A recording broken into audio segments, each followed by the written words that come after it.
नमस्कार, जी बिजनेस के special show में आपका स्वागत है। हमारा पर्सनल फाइनेंस शो मनी गुरु, और आज हम लोन के मुद्दे पर चर्चा करेंगे। आपके लोन से संबंधित प्रश्न उठाएंगे। आपको भी कोई प्रश्न पूछना है, चाहे वो होम लोन से रिलेटेड हो या फिर ऑटो लोन से रिलेटेड, या फिर आप एजुकेशन लोन के विकल्प तलाश रहे हो और हमारे एक्सपर्ट से एडवाइस लेना चाहते हैं और इस शो में जुड़ना चाहते हैं, तो तरीका काफी सिंपल है। आपको हमें एक ईमेल लिखना है।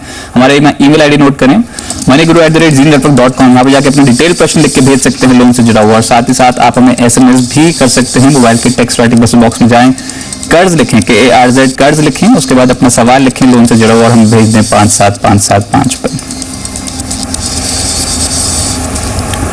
आगे के प्रश्नों का जवाब देने के लिए हमारे स्टूडियो मौजूद है बलवंत जैन जी, जो कि CFO है अपना पैसा.com के। बलवंत जी नमस्कार, स्वागत है आपका जी बिजनेस में। नमस्कार। साथी बलवंत जी, देख लेते हैं किन मुद्दों पर सबसे पहले यहाँ पर चर्चा करेंगे। प्रश्न यहाँ पर जॉइंट होम लोन पे उठाएंगे, और इनफैक्ट दो भाई मिलकर यहाँ पर लोन लेना चाहते हैं, क्या एलिजिबिलिटी बैठती है कि नहीं, इस मुद्दे पर चर्चा करेंगे। साथ ही साथ इंटरेस्ट सबवेंशन स्कीम जो होम लोन पे लागू है, उसका कैसे फायदा उठाया जा सकता है, इस मुद्दे पर भी चर्चा करेंगे। और साथ ही साथ एक दुकान खरीदने के लिए, कमर्शियल प्रॉपर्टी खरीदने के लिए अगर लोन लेना हो तो क्या प्रक्रिया रहती है, और क्या वो होम लोन से अलग होता है, इस मुद्दे पर भी चर्चा करेंगे। चलिए, इसी बीच पहले कॉलर हमारे साथ लाइन पे जुड़ चुके हैं दिल्ली से। आसिफ मसूद जी लाइन पे हैं। आसिफ जी स्वागत है आपका जी बिजनेस में, पूछिए अपना प्रश्न। जी सर, मेरे ब्रदर वर्किंग है सऊदी अरबिया में, जिनकी 80,000 इंडियन रुपी में सैलरी है, और मेरी सैलरी 15,050 है, जो मैं जामिया हमदर्द यूनिवर्सिटी में वर्किंग हूँ। मैं ये जानना चाहता हूँ कि मैं ज्वाइंट होम लोन लेना चाहता हूँ, कितने अमाउंट के लिए एलिजिबल हूँ और कौन सा बैंक बेस्ट होगा मेरे लिए। जी, अपने ब्रदर के साथ मिलकर लोन लेना चाहते हैं। आपने उम्र के बताइए, आपकी और आपके ब्रदर की उम्र कितनी है? मेरी 25 है और मेरे ब्रदर की 29 ईयर एज है। दोनों सिंगल हैं अभी। जी, और आप दोनों में से किसी के ऊपर पहले से कोई लोन चल रहा है? नहीं सर, अभी कोई लोन नहीं चल रहा किसी के ऊपर। ये जो प्रॉपर्टी आप लेना चाहते हैं, इसकी कुल वैल्यू कितनी है और कितने का लोन लेना चाहते हैं आप? सर, ये अप्रॉक्स 40 लाख बताया मुझे बिल्डर ने, और उसका मेरे ख्याल से 30% होगा। 80% अगर बैंक फाइनेंस करती है तो 30 या 32 लाख के अराउंड होगा। जी बिल्कुल सर। रेजिडेंशियल प्रॉपर्टी, आप रेजिडेंशियल प्रॉपर्टी लेना चाहते हैं कि प्लॉट में निवेश करना चाहते हैं? रेजिडेंशियल प्रॉपर्टी है सर, ये फ्लैट है। वो कह रहे हैं 110 गज में है शायद। चलिए आपको नजर दिलाते हैं। बलवंत जी कैसे देखते हैं इनके केस को? उनके ब्रदर विदेश में यहाँ पर नौकरी करते हैं और ये दिल्ली में नौकरी करते हैं।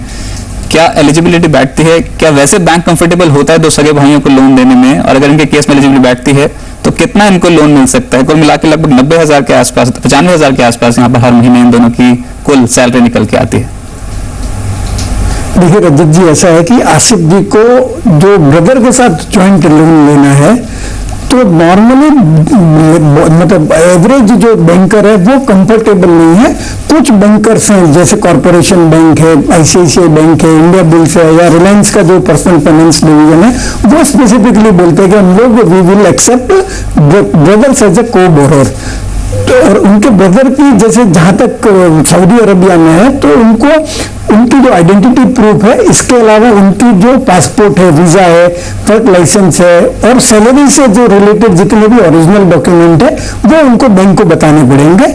और बैंक उनको, जैसे इनको तो 40 लाख की प्रॉपर्टी खरीदनी है और उसमें 80% तक का फाइनेंस होता है, तो 32 लाख तक का लोन तो उनको आराम से मिल जाएगा। उनकी जैसे जितनी इनकम है दोनों ब्रदर की, उसको अगर एलिजिबिलिटी कैलकुलेट करें तो 43 लाख के आसपास बैठती है। परंतु क्योंकि लेंडर 80% से ज्यादा फाइनेंस नहीं करते हैं, तो उनको 32 लाख रुपए तक का लोन आराम से मिल जाएगा।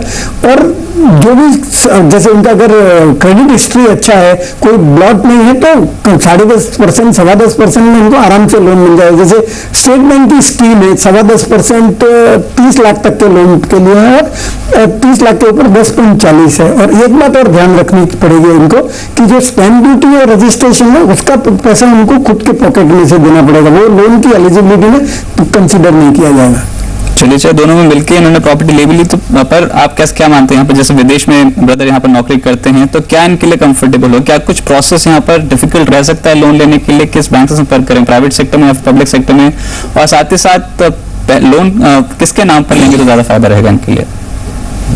लोन तो दोनों के जॉइंट नाम से लेना पड़ेगा, तो उनको दोनों की कंबाइंड इनकम की एलिजिबिलिटी का फायदा हो जाएगा। और जहां अगर ये उनके ब्रदर अपनी इनकम एस्टैब्लिश कर सकते हैं, उनके बैंक अकाउंट में डिपॉजिट वगैरह हो रहे हैं पैसे, तो उनको लोन प्राप्त करने में प्रॉब्लम नहीं होगी। और जब सऊदी में काम करते हैं तो वहां कोई भी रेमिटेंस की रेस्ट्रिक्शन नहीं है। कुछ कंट्रीज में क्या होता है, रेमिटेंस की रेस्ट्रिक्शन होती है कि वो जो कंट्री है वहां से बाहर पैसा नहीं भेज सकते, तो वो कंट्री में अगर कोई काम कर रहा है तो उसकी एलिजिबिलिटी नहीं बैठती है। पर चूंकि सऊदी अरबिया में ऐसा कोई रेस्ट्रिक्शन नहीं है तो इनको कोई भी लेंडर को अप्रोच कर सकता है। और मेरा तो सुझाव रहेगा कि ये अपना पैसा.com जैसे जो और वेबसाइट्स हैं वहां जाके कंपेयर करो और एप्लीकेशन डाल दो, तो 4-5 जो लेंडर है वो कंपीट करेंगे तो उनको एकदम कम्पिटिटिव रेट मिल जाएगी। चलिए सीमित अगले कॉलर भी हमारे लाइन पे जुड़ चुके हैं। योगेश जी इसमें पुणे से लाइन पे अपना प्रश्न पूछने के लिए। योगेश जी नमस्कार, स्वागत है आपका जी बिज़नेस में, पूछिए अपना प्रश्न। जी योगेश जी अपना प्रश्न पूछ सकते हैं कि मेरी आवाज आपको आ रही है तो। Thank you. मुझे हेलो जी आप अपने टीवी को वॉल्यूम जो है म्यूट कर दीजिए ताकि हम आपसे डायरेक्टली बात कर पाएं। ओके नाउ आप सुन सकते हैं? जी बिल्कुल, आपने प्रश्न पूछिए।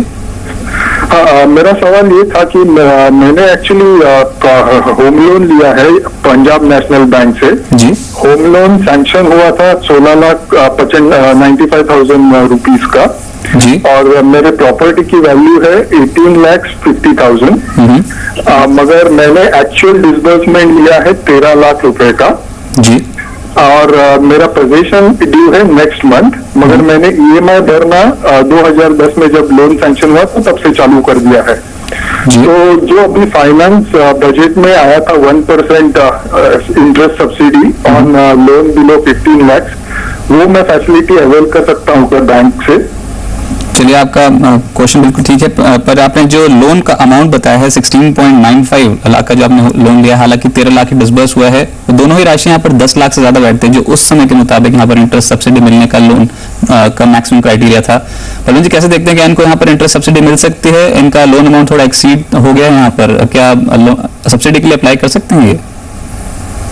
देखिए ऐसा है रजत जी, योगेश जी ने जो बताया डिटेल दिया है, तो ये जो इंटरेस्ट सबवेंशन स्कीम है वो 1 अक्टूबर 2009 से 10 से शुरू हुई थी और 11 तक अवेलेबल थी। उसमें क्या था कि 10 लाख से नीचे का लोन होना चाहिए और 20 लाख से कम की प्रॉपर्टी होनी चाहिए। क्योंकि इनका लोन अमाउंट ज्यादा है तो वो एलिजिबल नहीं है और ये जब लोन सैंक्शन हुआ है वो डेट गिनी जाएगी। और 2011 के बाद में तो ये जो एलिजिबिलिटी है वो लोन अमाउंट 15 लाख हो गई है, प्रॉपर्टी कीमत 25 लाख हो गई है और ये जो स्कीम है 2013 तक एक्सटेंड कर दी गई है। 15-20 दिन पहले न्यूज में आया था। तो इनको जहां तक इनका खुद का केस है वो एलिजिबल नहीं है क्योंकि इनकी जो सैंक्शन अमाउंट है वो 10 लाख से ज्यादा है। जी बिल्कुल, 2010 में लोन लिया था, उस समय 10 लाख तक के लोन पर इंटरेस्ट सब्सिडी मिलती थी और आपका लोन अमाउंट उससे ज्यादा है। हालांकि अब यहाँ पर जो सब्सिडी के लिए जो लोन अमाउंट है वो बढ़ गया है, यहाँ पर 15 लाख के लोन तक के लिए आपको सब्सिडी मिलती है, पर आपके केस में यहाँ पर सब्सिडी नहीं मिलेगी। चलिए इसी बीच अगले कॉलर हमारे से लाइन पर जुड़ चुके हैं। धर्मेश जी बेंगलुरु से लाइन पे हैं। धर्मेश जी नमस्कार, स्वागत है आपका जी बिज़नेस में, पूछे अपना प्रश्न। चलिए इनका प्रश्न लेते हैं। बलवंत जी जो हमारे पास ईमेल के जरिए आया था और इन्होंने जो प्रश्न पूछा है, इन्होंने बताया कि ये 6 लाख रुपए कमाते हैं हर साल और इनके पास एक होम लोन है ऑलरेडी जिसमें 5 लाख के करीब यहाँ पर बकाया है और अब एक कमर्शियल प्रॉपर्टी यहाँ पर खरीदना चाहते हैं। इनफैक्ट इस समय हमारे लाइन पर जुड़ चुके हैं। धर्मेश जी स्वागत है आपका जी बिज़नेस, पूछे अपना प्रश्न। ठीक है सर, मेरा क्वेश्चन ये है कि मेरे पास एक ऑलरेडी होम लोन चल रहा है और मुझे एक शॉप खरीदनी है 15 से 20 लाख के लिए। जी तो उसके लिए मुझे होम लोन के लिए अप्लाई करना पड़ेगा या कोई दूसरा तरीका है अप्लाई करने के लिए? कॉमर्शियल लोन ऐसा कुछ है और कॉमर्शियल लोन है तो उसका rate of interest home loan से कुछ अलग रहता है, वो पता करना है। चलिए आपको नजर आते हैं। पर जी कैसे देखते हैं आप, अगर किसी को दुकान या फिर कमर्शियल प्रॉपर्टी लेनी हो, एक तो टैक्स बेनिफिट कैसे मिलता हुआ नजर आएगा और साथ ही साथ 6 लाख रुपए इनकी सैलरी है जो हर साल कमाते हैं, ऑलरेडी होम लोन रनिंग है पर ईएमआई उतनी ज्यादा है नहीं, यहाँ पर 5 लाख के आसपास का ही बकाया है इनके ऊपर, तो इनको इजीली यहाँ पर 20 लाख का कमर्शियल प्रॉपर्टी के लिए लोन मिल जाएगा। लोन की शर्तें क्या होंगी और क्या ये होम लोन की तरह ही होता है? देखिए धर्मेश जी ऐसा है कि ये जो आपको कमर्शियल प्रॉपर्टी खरीदनी है इसके लिए होम लोन नहीं मिलता, इसके लिए जो कमर्शियल प्रॉपर्टी का लोन मिलता है वो मिलता है। प्रोसेस ऑलमोस्ट आइडेंटिकल है तो होम लोन के जैसा आपकी इनकम की एलिजिबिलिटी है, इनकम जो है उसका 45% गिना जाता है, लोन आपको 20 साल तक के लिए मिलता है, परंतु जो रेट ऑफ इंटरेस्ट है वो ज्यादा है। इसमें 15 से 18% के आसपास आपको रेट ऑफ इंटरेस्ट देना पड़ेगा। बाकी जैसे नॉर्मली जो होम लोन है उस पर 10.5-11% का अभी करंट का रेट ऑफ इंटरेस्ट है। और सब बैंक नहीं देती है। जैसे ये प्राइवेट सेक्टर बैंक है और जो अपने एनबीएफसी है वो इसमें एक्टिव है, पर जितनी पब्लिक सेक्टर बैंक है वो नॉर्मली कमर्शियल प्रॉपर्टी खरीदने के लिए लोन नहीं देती है। जहां तक सवाल टैक्स बेनिफिट का है, तो अगर आप ये प्रॉपर्टी अपने खुद के बिजनेस के लिए यूज कर रहे हैं तो प्रॉपर्टी की जो कॉस्ट है उस पर आपको डेप्रिसिएशन का फायदा होगा, और जो लोन पे इंटरेस्ट पेमेंट कर रहे हैं उसका भी फायदा, आपको दोहरा फायदा मिलेगा। परंतु अगर ये आप किराए पे चढ़ा देते हैं तो आपको जो इंटरेस्ट पेमेंट करते हैं उसका बेनिफिट आपको इनकम टैक्स में मिलेगा। परंतु एक बात आप ध्यान रखेंगे कि जो लोन रीपेमेंट करेंगे, जो एटीसी का बेनिफिट है वो आपको नहीं मिलेगा, क्योंकि ये कमर्शियल प्रॉपर्टी है और जो एटीसी का बेनिफिट है वो रेसिडेंशियल प्रॉपर्टी के लिए मिलता है। चलिए, तो यहाँ पर स्पष्ट हो गया है कि 15 से 18% के आसपास की दर होगी जिस पे आपको कमर्शियल प्रॉपर्टी के लिए लोन मिल सकता है। और साथ ही साथ अगर टैक्स की बात करें तो प्रिंसिपल अमाउंट पे यहाँ पर टैक्स नहीं मिलेगा। इंटरेस्ट जिस तरीके से आप लोन का भुगतान करेंगे तो इंटरेस्ट कंपोनेंट पे आपको टैक्स बेनिफिट मिलेगा। अगर कारोबार के लिए दुकान का इस्तेमाल कर लेते हैं तो यहाँ पर आपको डिप्रिसिएशन का भी फायदा होता हुआ नजर आएगा। चलिए, इसे नोट पे एक छोटे से ब्रेक ले रुकते हैं, जब लौटेंगे आप देखते रहिए मनी गुरु।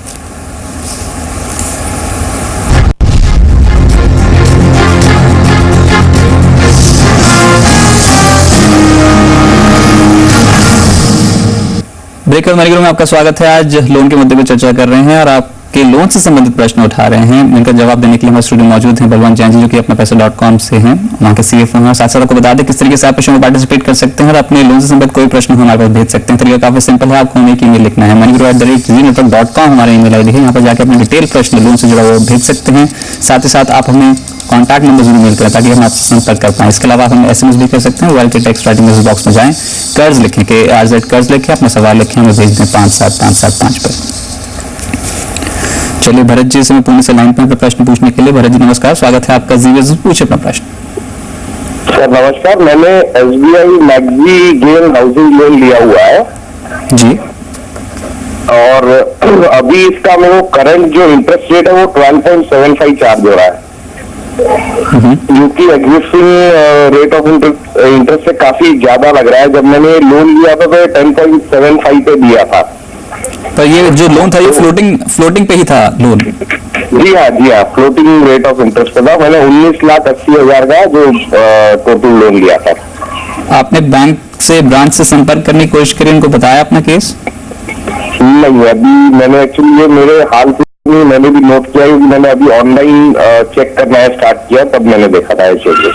चलिए, आपको राय दिला देते हैं। बलवंत जी कैसे देखते हैं? इन्होंने जो लोन लिया था वो 10.75% पे 2008 में लिया था, और अब भी कह रहे हैं यहाँ पर जो फ्लोटिंग इंटरेस्ट है जब बढ़ा तो यहाँ पर बैंक ने बढ़ा दिया, 12.25% के आसपास कर दिया, जिस पे इनकी मौजूदा ईएमआई कट रही है। पर अब जब गिरे हैं इंटरेस्ट रेट्स तो यहाँ पर बैंक ने इस समय इनकी ईएमआई रिड्यूस नहीं किया, तो इस केस में इनको क्या करना चाहिए?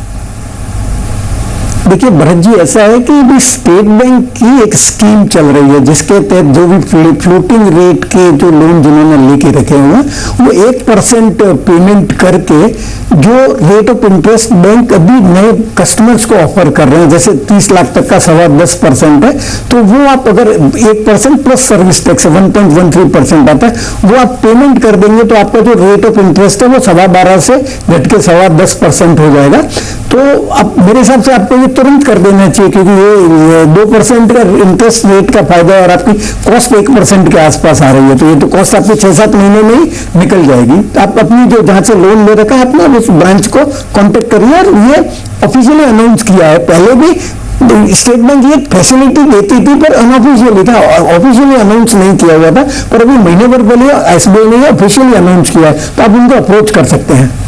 तो बलवंत जी, पर ऐसा हो सकता है कि 12.25% पर यहाँ पर बैंक वाकई यहाँ पर चार्ज लगा रहा हो, या फिर इनकी तरफ से भी कोई गलती हो सकती है? इनको अपने एग्रीमेंट दोबारा से देखना चाहिए, अपनी स्टेटमेंट दोबारा से देखनी चाहिए। नहीं, वो क्या होता है कि जब बैंक जब लैंड करती है तो एक स्पेसिफाइड स्प्रेड रखती है कि जैसे पहले PLR था, PLR -+2-3%, तो जैसे जो जब भी नए कस्टमर को बैंक लोन देती है तो उनको वो स्प्रेड कम देती है, वो बेस रेट से मतलब लिंक्ड होता है, तो इनका जो स्प्रेड है वो शायद ज्यादा होगा, इसके लिए इनका जो बेस रेट प्लस इतना % होगा, जिससे इनका 12.25%, और जो नया कस्टमर आ रहा है उसको बेस रेट से कम स्प्रेड दे रहे हैं, तो ये एकदम सही है, हो सकता है। जी बिल्कुल, तो अपने लोन की दर को यहाँ पर कम करने पर बैंक से बात करें। एसबीआई की मौजूदा दर जो है वो 10.25% है और आपको भी इसका फायदा हो सकता है। हालांकि बैंक आपसे फीस लेगा 1.13% बकाया अमाउंट पर आपको देना होगा, पर फिर भी वो आपके लिए फायदेमंद रहेगा। आप अपनी होम लोन रेट जो है वो रिड्यूस करने की कोशिश करें, बैंक से बात करें। चलिए इसी बीच अगले प्रश्न की ओर बढ़ते हैं। एसएमएस के जरिए, इनफैक्ट मेल के जरिए प्रश्न है। सत्यजीत जी का पुणे से प्रश्न है और वरुण जी होम लोन पे आपका नजरिया लेना चाहते हैं। 30 साल में अपनी उम्र बताई और मासिक आय 59,000 है। 15 साल के लिए होम लोन इन्होंने लिया है और एक कार लोन भी इनका रनिंग है जो 2 साल में खत्म हुआ और 7 से दोनों ही लोन का जो ईएमआई है वो लगभग 7,000 रुपीज यहाँ पर बैठता है, यानी कुल मिला के 14,000 रुपए हर महीने किस्तें चुकाते हैं लोन के। और अब जानना चाहते हैं कि 10 लाख का यहाँ पर होम लोन, एक नया होम लोन को मिल सकता है कि नहीं। क्या इनकी सैलरी के हिसाब से ये इजीली यहाँ पर इनको अवेल हो सकता है, फिर बैंक यहाँ पर पुराना क्रेडिट रिकॉर्ड देखा। उन्होंने फिर प्रश्न ये भी बताया है कि इनका जो क्रेडिट रिकॉर्ड है वो कुछ चेक बाउंस हो गए थे क्योंकि इन्होंने यहाँ पर मल्टीपल लोन ले रखे हैं, तो कुछ चेक बाउंस हो गए थे जिनकी वजह से यहाँ पर सिविल रिकॉर्ड हो सकता है कि ठीक ना हो। क्या इनको सिविल में भी वेरीफाई कर लेना चाहिए? देखिए, जैसे इनकी जो इनकम बताई है उसके हिसाब से उनको जो मार्जिनल अलग लोन जो चाहिए 10 लाख का वो आराम से मिल सकता है, उनकी इनकम की एलिजिबिलिटी में बैठता है। परंतु उनको मिलेगा या नहीं मिलेगा वो निर्भर करता है इनका जो पास्ट क्रेडिट हिस्ट्री क्या है। इसके लिए मेरा सुझाव रहेगा कि ये सिबिल में जाके सिबिल का जो रिपोर्ट है और सिबिल का स्कोर प्राप्त करे। 750 के ऊपर अगर स्कोर है तो वो अच्छा गिना जाता है और कोई भी लेंडर लोन भी देता है। परंतु क्योंकि ये खुद ही बता रहे हैं कि उनकी पास्ट में जो चेक बाउंस वगैरह हुए थे, तो अगर कोई आइसोलेटेड केस हुआ हो चेक रिटर्न का तो बैंक नॉर्मली सिबिल को रिपोर्ट नहीं करती है। पर अगर ये ऐसे केसेस फ्रिक्वेंटली हुए हैं तो ये रिपोर्ट किया गया होगा बैंक को, अपने सिबिल को, और सिबिल के रिकॉर्ड में रिफ्लेक्ट होगा। तो अगर ये सिबिल से रिकॉर्ड मंगवा लेते हैं, रिपोर्ट मंगवा लेते हैं तो इनको मालूम पड़ जाएगा। चलिए इसी नोट पे यहाँ पर एक छोटे से ब्रेक ले रखते हैं। कहीं मत जाइए क्योंकि बलवंत जैन जी आप अपना पैसा.com से हमारे साथ जुड़े हैं आपके लोन से संबंधित प्रश्नों का जवाब देने के लिए। एक छोटा सा ब्रेक, जल्द लौटते हैं।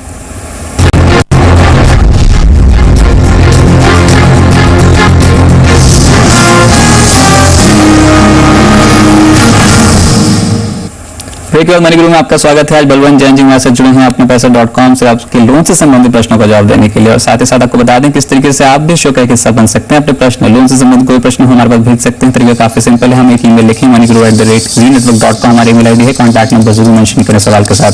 और साथ ही साथ आप हमें SMS भी कर सकते हैं, कर्ज लिखकर मोबाइल के जरिए अपना सवाल भेजें 57575 पर। चलिए शेखर मिश्रा जी इस समय नोएडा से लाइन पे हैं अपना प्रश्न पूछने के लिए। शेखर जी नमस्कार, स्वागत है आपका जी बिजनेस में। लोन से संबंधित क्या प्रश्न पूछना चाहते हैं आप? सर मैंने एक्सिस बैंक से होम लोन ले रखा है। उसमें एक्चुअली मैंने ये पढ़ा था कहीं पे वेबसाइट पे कि देयर दो ऑप्शंस होते हैं, एक तो एक प्री EMI होता है और एक ट्रांच बेस EMI होती है। तो मैंने बैंक में कई बार पूछने की कोशिश की कि क्या tranche base EMI option available है एक्सिस बैंक में कि नहीं, तो उस पर मेरे को कुछ कंसोलिडेट मेरे को रिप्लाई नहीं मिल पा रहा है। जी शेखर जी, ये जो आपने प्रॉपर्टी ली है जिसके अगेंस्ट यहाँ पर लोन लिया है आपने, जिसके लिए लोन लिया है वो कंस्ट्रक्शन लिंक प्लान है? जी कंस्ट्रक्शन लिंक है। ठीक है। और इस समय जो आप EMI चुका रहे हैं वो प्री EMI चुका रहे हैं? बिल्कुल। एक्चुअली मेरा 26 लाख का लोन मेरे को सैंक्शन हुआ है, तो मैंने ये पढ़ा था कि ट्रांच बेस EMI में कि आपका जितना डिसबर्स होता है अमाउंट उसके बेसिस पे बैंक जो है आपका EMI जो है रिसेट करते रहते हैं। तो मैंने एक्सिस बैंक के कस्टमर केयर पे पूछा था तो वो लोग कहते हैं कि ये ऑप्शन अवेलेबल है, जबकि उन्होंने कहा कि आप इसकी डिटेल के लिए ब्रांच में जाके पता करें। तो ब्रांच में जब मैंने पता किया तो ब्रांच में कहते हैं कि tranche base EMI option available ही नहीं है। तो मेरे को ये कंफ्यूजन है। चलिए आपको बता देते हैं, वैसे भी आपको सर्विस में इंटरेस्ट कॉम्पोनेंट भरने को मिल रहा है और साथ ही साथ आप कुछ सैंक्शन अमाउंट जैसे आपने बताया 26 लाख आपको सैंक्शन आपने बताया और आपको जरूरत भी उतने की है, डिसबर्स भी आप उतना ही चाहते हैं कि 26 लाख आपको हो? ये डिपेंड करता है कि मैंने 26 का सैंक्शन किया है। डिपेंड करता है कि अगर मेरे को रिक्वायरमेंट होगा तो मैं पूरा डिसबर्स करवाऊंगा, नहीं पड़ेगा तो हो सकता है मैं कम भी करवाऊं। चलिए आपको नजर लगाते हैं बलवंत जी इनके केस को कैसे देखते हैं। इनफैक्ट यहाँ पर EMI भरने के तो 3 विकल्प होते हैं, जैसे कि प्री EMI ये दे रहे हैं जिसमें सिर्फ जब तक पोजीशन नहीं मिलता तो उनको इंटरेस्ट कॉम्पोनेंट ही देना होगा, और साथ ही साथ जैसे ट्रांच बेस्ड EMI कह रहे हैं जिसपे डिसबर्स अमाउंट पे EMI प्रिंसिपल और इंटरेस्ट कॉम्पोनेंट दोनों यहाँ पर बैंक ले सकता है, और साथ ही साथ जो कुल EMI का ऑप्शन होता है जिसमें आज से ही यहाँ पर सैंक्शन अमाउंट पर EMI भर सकते हैं जिसमें इंटरेस्ट और प्रिंसिपल कॉम्पोनेंट होता है। आप कैसे देखते हैं, इनको क्या समझाएंगे, इनके लिए कौन सा विकल्प फायदेमंद है, यहाँ पर टैक्स बेनिफिट कहाँ पर ज्यादा होता है वो नजर आएगा। और साथ ही साथ अगर सैंक्शन करवा लिया गया है 26 लाख रुपए, इतनी अमाउंट की जरूरत ना पड़े तो क्या बैंक चार्ज लगाएगा कम अमाउंट डिसबर्स करने पर? देखिए ऐसा है रजत जी, एक मैं बात पहले बता दूं कि ये जो ईएमआई है वो हमेशा डिस्बर्स्ड अमाउंट पे होती है, सैंक्शन अमाउंट पे नहीं होती है। बैंक ने आपको पैसा दिया ही नहीं तो बैंक आपसे रिकवरी कैसे कर सकती है? वो रिकवरी नहीं कर सकती। दूसरा जो प्रश्न है कि इनके लिए क्या फायदेमंद है, मेरे हिसाब से जो प्री ईएमआई का जो ऑप्शन है वो एकदम इनके बेनिफिट के लिए, क्योंकि इनकम टैक्स एक्ट में भी जब तक आपको प्रॉपर्टी का पोजेशन नहीं मिलता है तब तक आपको, भले आप रीपेमेंट कर रहे हैं या इंटरेस्ट का पेमेंट कर रहे हैं, कोई भी बेनिफिट नहीं मिलता। परंतु अगर कोई भी लोन का आप प्री पेमेंट पहले करते हैं, जितना भी पोर्शन जैसे ईएमआई के थ्रू आपका जाता है आपको पोजेशन मिलने के पहले, तो उस पर जो इनकम टैक्स का बेनिफिट 80C का मिलता है वो आपका लैप्स हो जाता है। परंतु अगर आप प्री ईएमआई इंटरेस्ट जो पे कर रहे हैं उसको आप जिस साल आपको पोजेशन मिला है उस साल से लेकर अगले 5 साल तक 1/5 क्लेम कर सकते हैं। तो मेरे हिसाब से इनका जो प्री ईएमआई का जो ऑप्शन वो जो अवेल कर रहे हैं वो सबसे बढ़िया ऑप्शन है। और जहां तक आपका प्रश्न था कि अगर उनको जितना लोन सैंक्शन करवा रखा है वो नहीं चाहिए भविष्य में, तो वो जब भी फाइनल कंक्लूजन पे पहुंच जाए कि मेरे को पैसा अभी और नहीं जरूरत पड़ेगी तो बैंक को रिक्वेस्ट कर सकते हैं, तो वो सैंक्शन अमाउंट उनका कम हो जाएगा। पर एक बात ध्यान रखने की है, जैसे जो जब लोन सैंक्शन कराया होगा हायर अमाउंट में और जो प्रोसेसिंग फी उन्होंने पे करी होगी उसका उनको प्रोपोर्शनेटली रिफंड नहीं मिलेगा। पर मेरे हिसाब से जो सैंक्शन अमाउंट कम करवाने के लिए उनको कोई भी एक्स्ट्रा चार्ज अभी और पेमेंट नहीं करना पड़ेगा। तो वरुण जी, वाकई है क्या यहाँ पर ट्रांच बेस्ड ईएमआई का भी ऑप्शन है बाजार में? क्या बैंक उसे भी ऑफर कर रहे हैं यहाँ पर ग्राहकों के लिए? एक्सिस बैंक का पता नहीं मुझे कि है कि नहीं है, पर ये ट्रांच बेस्ड भी ईएमआई होती है। मतलब जैसे जैसे आपको डिसबर्समेंट होता है वैसे उस हर एक डिसबर्समेंट से लिंक एक ईएमआई होती है, तो उसको ट्रांच बेस्ड ईएमआई कहते हैं। वो ऑप्शन मार्केट में अवेलेबल है, पर मेरे हिसाब से इनकम टैक्स एंगल से कोई बेनिफिशियल नहीं है। चलिए, तो इनकम टैक्स के लिहाज से फिलहाल आपकी प्रॉपर्टी अंडर कंस्ट्रक्शन है तो उस पर प्रिंसिपल और इंटरेस्ट दोनों का ही आप टैक्स छूट नहीं यहाँ पर ले सकते हैं। तो ऑब्वियसली यहाँ पर इंटरेस्ट पेमेंट करते चले जा रहे हैं और आने वाले समय में आप उसका फायदा उठा सकते हैं। जब आपको पोजीशन मिल जाए, उसके अलावा पोजीशन मिलने के बाद आप प्रिंसिपल पेमेंट जब करना शुरू करेंगे तो उस पर भी यहाँ पर टैक्स छूट का फायदा होता हुआ नजर आएगा। तो मन जी, इसी नोट पर यहाँ पर शो को वाइंड अप करते हैं। आपका बहुत बहुत शुक्रिया हमारे साथ जुड़ने के लिए और दर्शकों के सवालों का जवाब देने के लिए बहुत बहुत शुक्रिया। धन्यवाद। फिलहाल मनी गुरु से इतना ही। आप देखते रहिए जी बिजनेस, आपका फायदा। नमस्कार।